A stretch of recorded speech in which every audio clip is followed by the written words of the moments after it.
Show me, Lord, how to love like you. Welcome to Vessels Podcast. My name is Erlacia, and this episode is called The Slowdown. The Slowdown came from a song called Slow Me Down by Charles Weems. And actually, after I started speaking to one of my friends about the season that I'm in, that God is calling me into, where He's calling me to literally slow down, she sent me a song called Slower I Go by SEU Worship, which has been on repeat for me this week. And it's been keeping my mind on what God has been telling me. And so in this episode, I'm just going to speak about what the slowdown is and what the season is about. So there is a season where God will tell you to slow down, and it's not rejection, denial, or condemnation, but it's a show of love, redirection, and correction.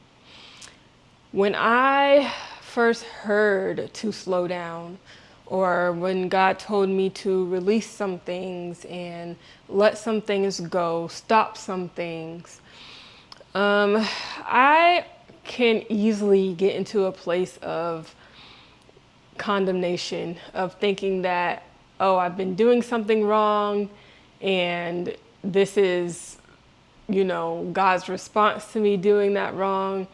I can easily go into a place of, this is God working against me because I've done something. Things that the enemy can easily make you think or suggest you think, so that you'll be in a certain headspace or a certain mindset.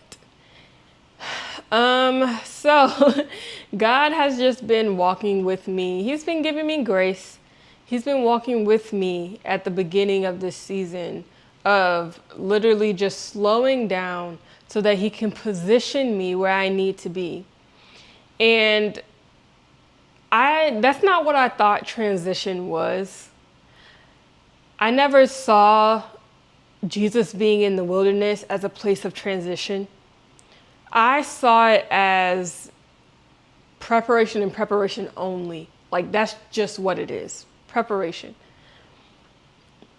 I didn't see it as He's going from being known as the carpenter's son. He's going from being known as this man, some only knowing Him from being this little boy in Nazareth, into being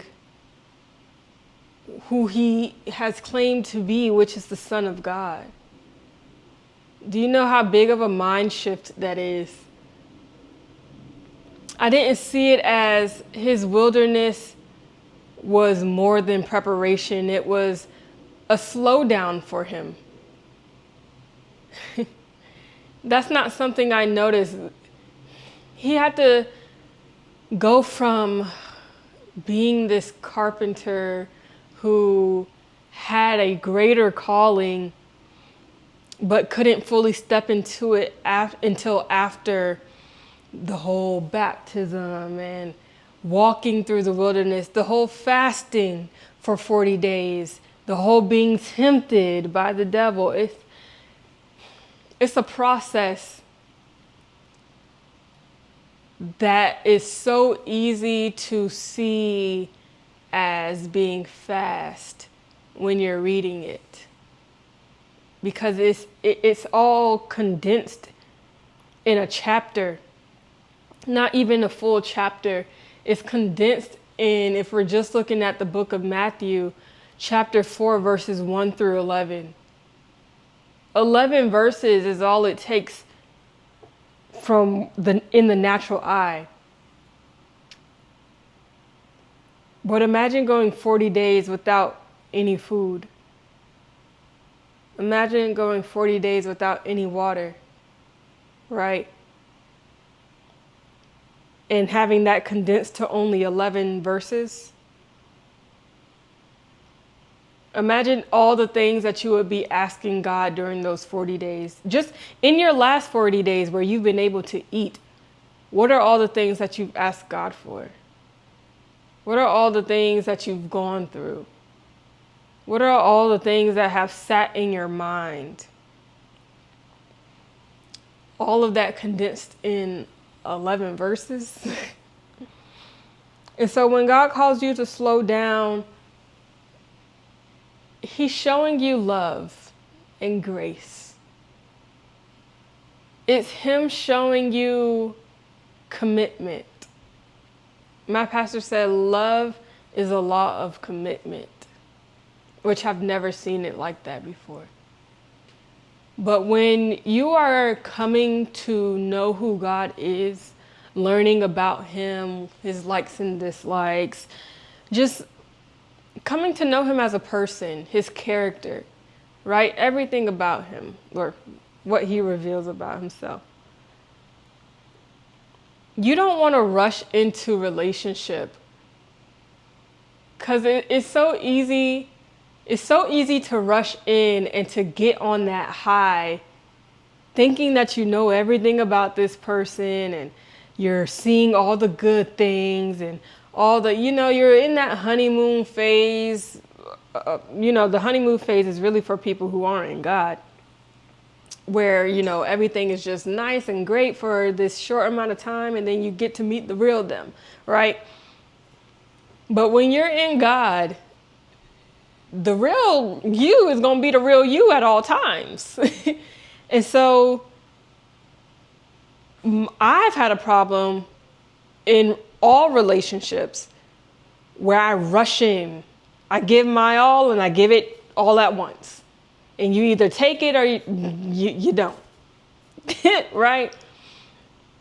And God has been showing me, He's been differentiating between the relationships that I've had and the relationship that He wants with me.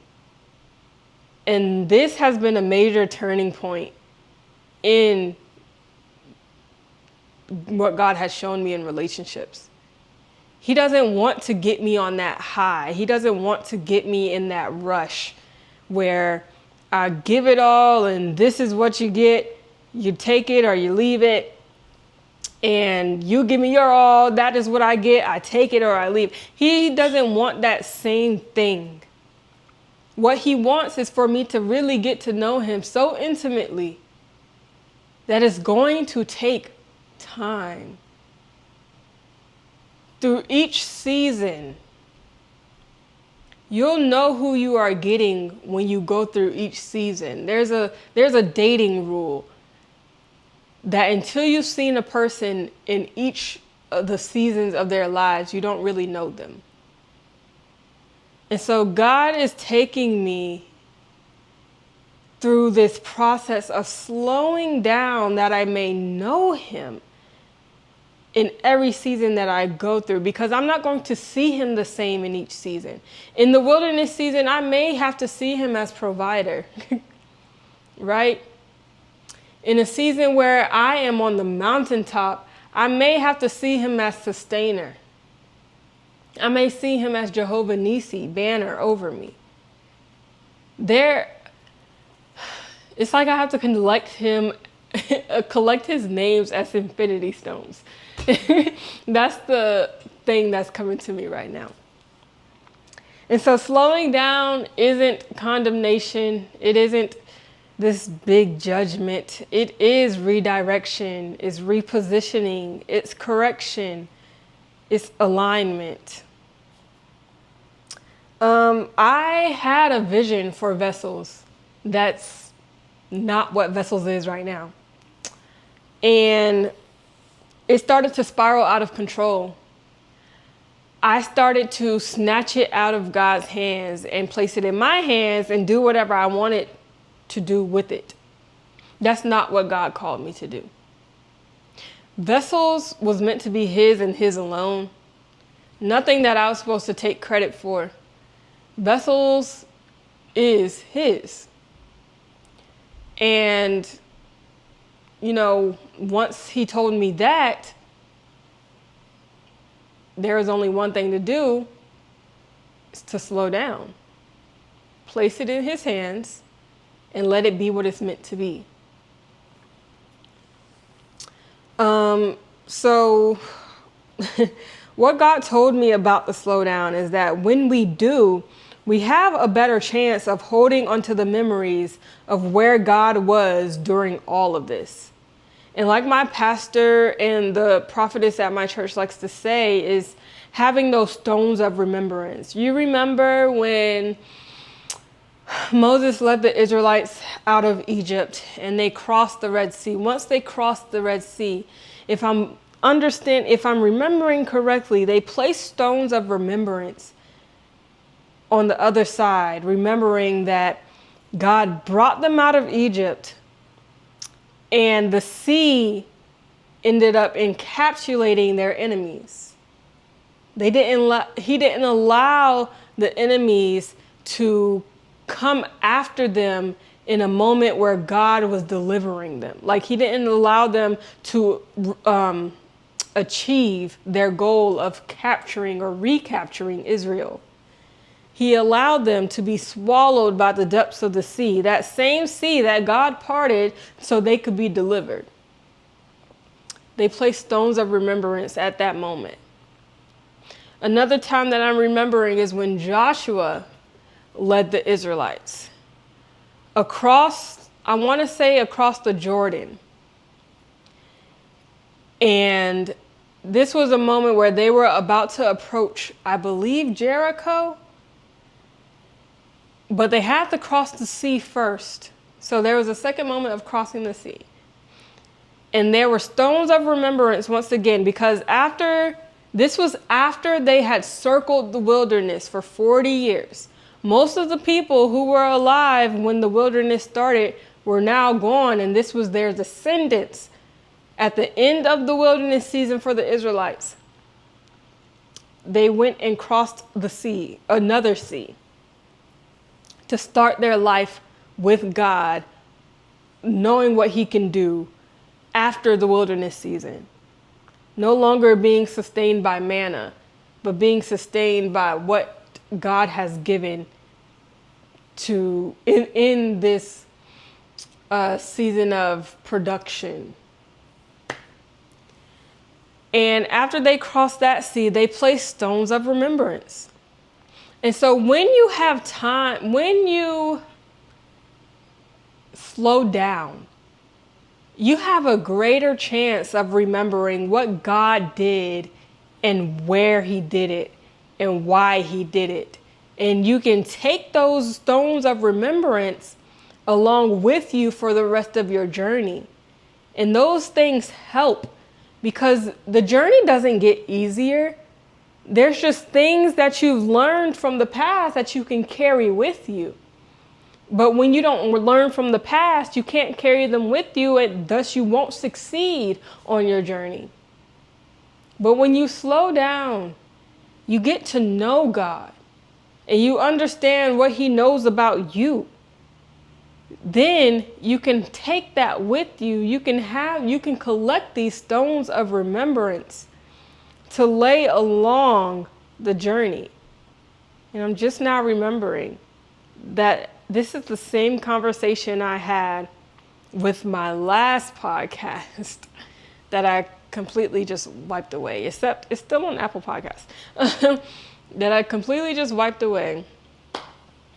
And see how I didn't want to slow down. I kept running and running, trying to go as fast as I can. I didn't want to slow down when God called me to slow down. And so I didn't have that stone of remembrance, which is why I'm back here. Whew. So we can carry those stones of remembrance and build an altar where he showed up. Just like how Jacob, who became Israel, Jacob didn't build an altar until after his encounter with God and his name was changed. Before he built an altar, he built a pillar. Pillars were used in pagan rituals.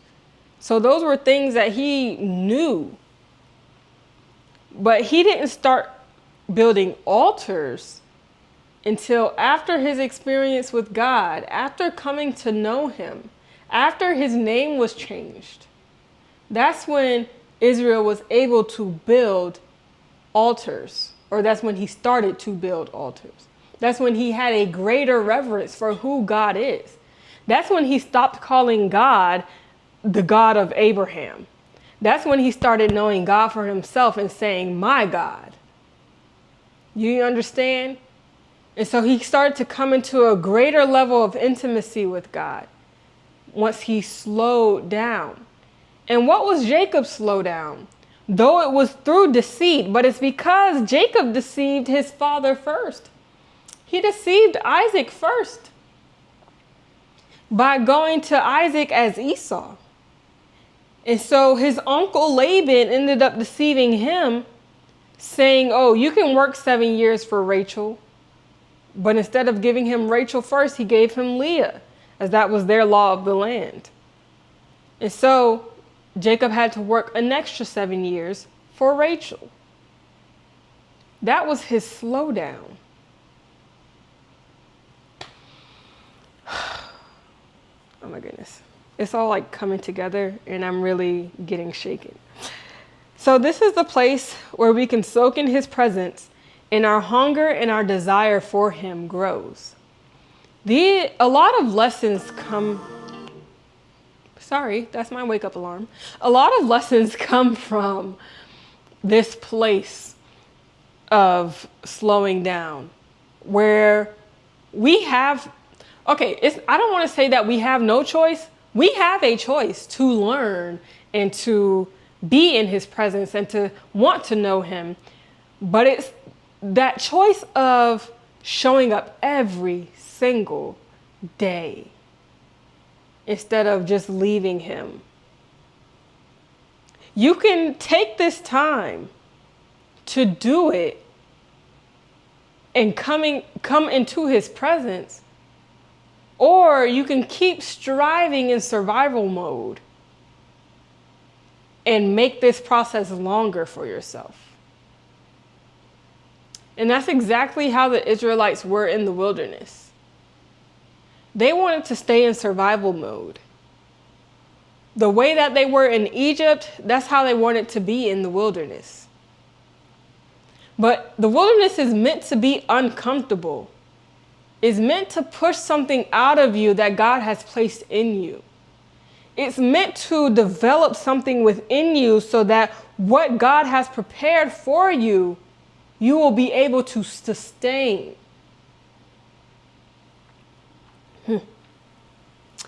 He may even decide to be silent in this hour. The slowdown is a space of building trust. Sometimes this is people's wilderness.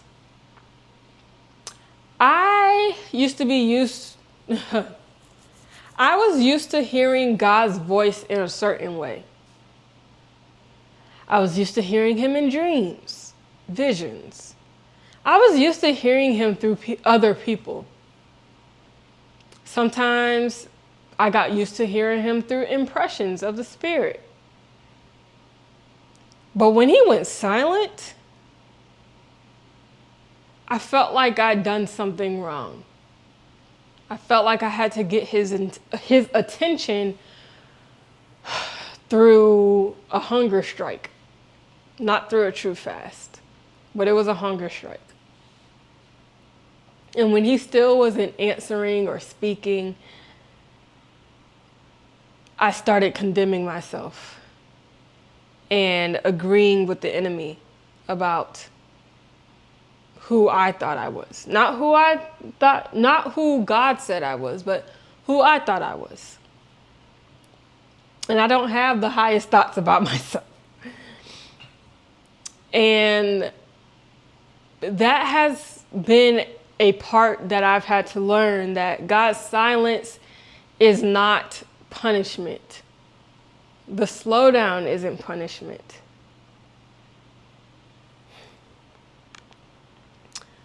And wow, that's actually a part of my notes. It's not punishment, it's realignment, a call to greater intimacy, and even a period of testing, trial, temptation to back away from that call.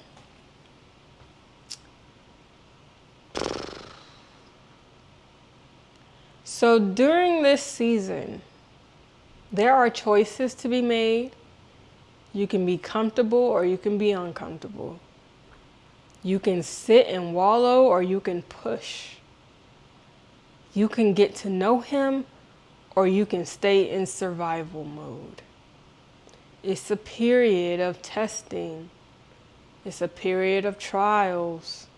It's a period of temptation to walk away from where you are called, which makes so much sense because just before I started filming this, I had these thoughts to walk away from a place where I know God has called me to be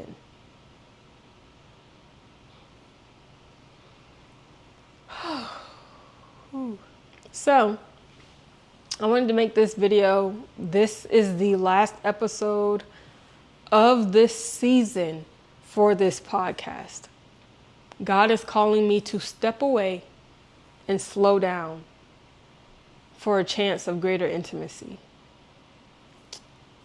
So I am going to take heed to that call. I have choices to make. And I'd rather make the choices than to sit in obedience by striving with this podcast every week. That's not what he's called me to do. And that's not what he deserves, since this is his space. So thank you to everyone who has tuned in, who has listened to Vessels podcast. Vessels itself isn't going anywhere. But this season of Vessels is coming to a close. And so, I will still be on Be the Light, which is the book club that has started up on February 1st. Our first book is Redeeming Love by Francine Rivers, which I think is so fitting. But until next time, remember that you are a jar of clay.